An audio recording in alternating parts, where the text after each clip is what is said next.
Welcome to the Deep Dive. Today we're exploring some fascinating source material. It's excerpts from a YouTube video called Use Strategic Thinking to Create the Life You Want by Productive Peter. Our mission, really, is to unpack this framework and see what it offers you for maybe transforming how you approach decisions, from the everyday stuff to the really big life choices. The core idea here, the big shift the source talks about, is moving from tactical thinking Right. to strategic thinking. So tactical is, reacting, solving the immediate problem, putting out the fire that's right in front of you. Yeah, exactly. Like a chess beginner who maybe only sees the very next move, just that one piece. Mm-hmm. Whereas strategic, that's about stepping back. It's seeing the whole board, the patterns, anticipating consequences, maybe 5, 10, 20 moves ahead. More like a chess grandmaster. And what I found really compelling reading through this is the claim that this isn't some kind of, innate gift. Exactly. That's crucial. It frames strategic thinking as a skill, something you can actively build, like a muscle. Well, by deliberately pausing before you react, by really considering the long-term effects of choices, not just the immediate payoff, and by looking for those underlying patterns in things, rather than just seeing isolated events. And the source actually claims this is maybe the master skill, the one that can improve pretty much every area of your life. Okay. Let's dive into how it suggests we actually cultivate this. It starts right at the foundation, saying you need a high-resolution map of your life, encouraging you to think like the CEO of your own life. Right. And that leads directly into what the source calls personal strategic analysis, which sounds formal, but it's really about going deeper than just a quick self-check. Okay. It's about understanding your own operating system, as they put it, looking honestly at your strengths, weaknesses, opportunities, threats. Kind of like a SWOT analysis, but for you. So it's not just, I'm good at math or I work hard. The source pushes you to find the patterns, right? Like, why did you succeed in the past? Was it persistence, connecting ideas? Exactly. Digging into the how behind your successes. And just as importantly, looking at challenges not as failures, but as data. Data. Yeah. Every setback tells you something valuable about your current strategy or where your system needs tweaking. The goal isn't self-criticism. It's achieving real clarity on where you stand right now, your strategic position. Okay, so once you've got that clearer picture of where you are, the next piece is knowing where you want to go. The material calls this strategic vision development. It uses this great analogy that most people sort of build their lives like building a house without any blueprint, just adding rooms here and there and hoping it works out. And strategic thinking is about creating that blueprint first. Right. And the really powerful idea here, I think, is that your future isn't just something that passively happens to you. You design it. You actively design it. Yeah. And the source suggests a pretty effective way to start. Begin at the end. Help. Picture yourself, say, 5 years out, maybe 10. What does that ideal future actually feel like? What big problems have you solved by then? What kind of impact are you having? What skills do you possess? Get really specific. And then you work backwards from that future vision. Exactly. If that's the destination, what needs to be true a year from now, 6 months, next month even? Each step back clarifies the milestones you need to hit. But what about, life, uncertainty, things change? Yeah, great question. The source addresses this. The vision isn't meant to be a rigid GPS route you follow blindly. It's more like your North Star. It acts as a filter. So when you face a decision, take this job, move to that city, learn this skill. Yeah. You ask, does this move me towards that North Star? It provides the context for making better choices, even when the terrain shifts. Okay, shifting gears a little, the material brings up something we often ignore, our environment, how it's constantly, silently shaping us. And their argument is that strategic thinkers don't just rely on willpower. They actively design their environment to make success easier, almost automatic. Yeah, this is strategic environment design. The classic cookie jar example fits perfectly here, right? Right. Having cookies right there on your desk. It's less a failure of your willpower and more a failure of environment design. So the strategic move isn't just resisting. It's maybe not having the cookies there in the first place. Yeah. Or putting them somewhere really inconvenient. Precisely. Yeah. It's about setting up your surroundings, your physical space, sure, but also your digital world, your social circle, your daily routines. So the good choice is the easy choice. Like laying out gym clothes the night before. Exactly. Or putting the book you want to read on your pillow. Small tweaks, but they strategically shape your behavior. These environments kind of carry you towards your goals. The material also has a really interesting take on resources, time, money, energy, skills. Most people think of them as things to be spent, right? Like coins.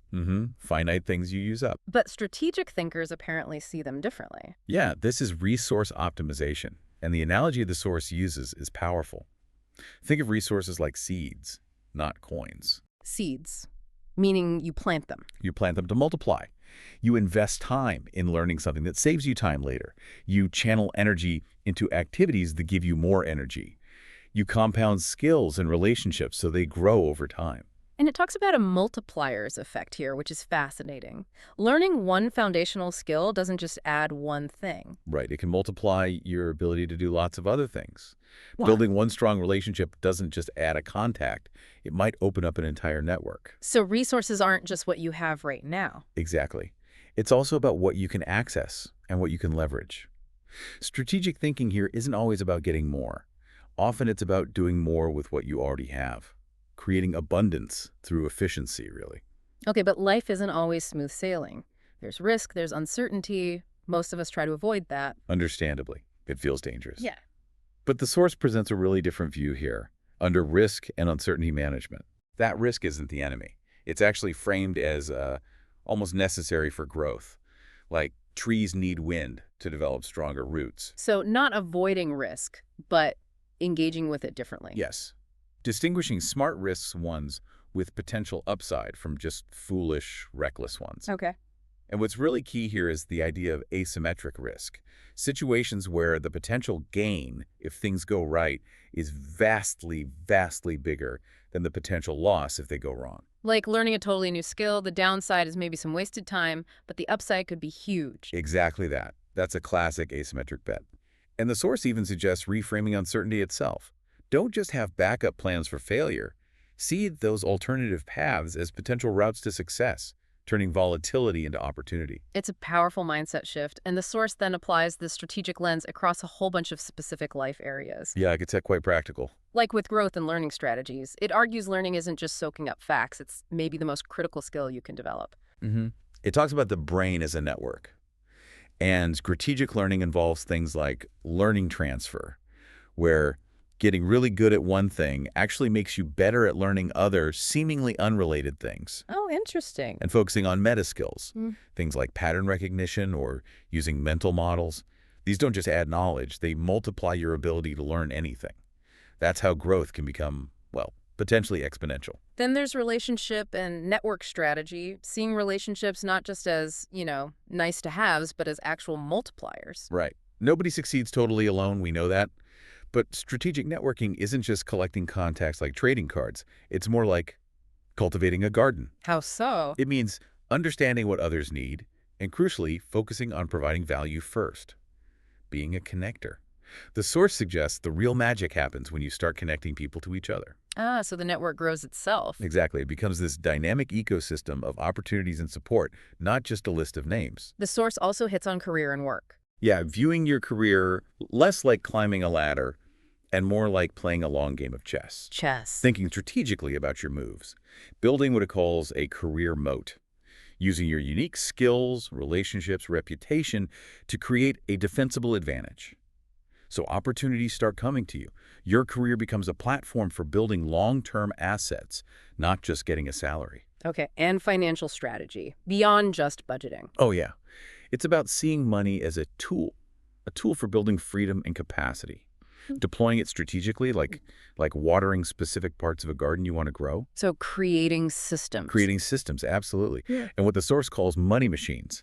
Not in a scammy way, but things like investments or automated processes that generate resources for you. Makes sense. It also touches on health and energy. Which it calls the absolute foundation, non-negotiable. Strategic health isn't just avoiding sickness. It's actively managing your energy levels, like an investment portfolio. An energy portfolio. Yeah, a mix of habit, sleep, nutrition, movement, mindfulness that consistently generate more energy and capacity than they consume.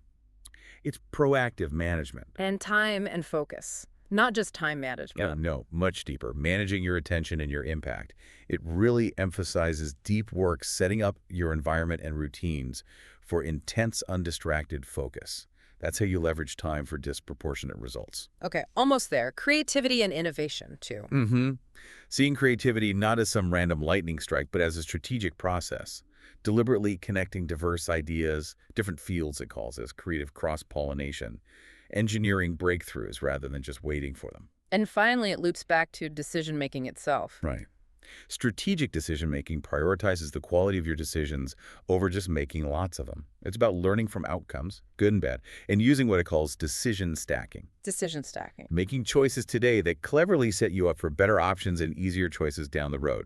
Essentially becoming a better thinker over time. So pulling all these different threads together, the source is arguing this isn't just a toolbox of techniques. No, not at all. It really presents it as a complete, integrated system, an ecosystem of success, as it calls it. Explain that ecosystem idea a bit more. Well, your strategic vision guides your big decisions. Those decisions shape your environment and the habits you cultivate. Your habits then consistently generate results. And those results, they feed back and reinforce or refine your vision. Ah, so it's a cycle, a self-reinforcing loop. Exactly. Each part strengthens the others, building momentum towards where you want to go. Wow. Okay, so this deep dive into the material from Productive Peter really gives us a powerful framework. Strategic thinking. Mm-hmm. Stepping back, seeing the patterns, designing your approach instead of just constantly reacting. And I think the most empowering message here is that this isn't fixed. It's not something you're just born with or without. It's built. It's built.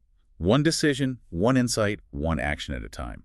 Every time you consciously pause, connect an action to your bigger vision, or design a little system instead of just relying on willpower, you're strengthening that strategic muscle. So you really do have the tools, potentially, to shift from just letting life happen to you to actively designing the life you actually want. Your life becomes, in this view, your most important project. Absolutely. You can be the architect, not just, living in whatever house happens to get built around you.